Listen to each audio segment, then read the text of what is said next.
Ndugu washiriki, kabla ya kuhitimisha hotuba yangu, napenda kutoa taarifa rasmi kwa wananchi na wadau wa uchaguzi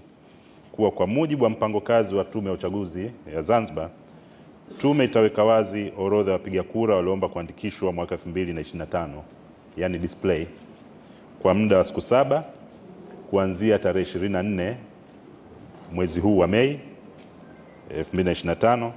hadi tarehe 30 mwezi huu wa Mei 2025 katika vituo vyote 407 Unguja na Pemba, kwa lengo la kuwawezesha wananchi kuhakiki taarifa zao.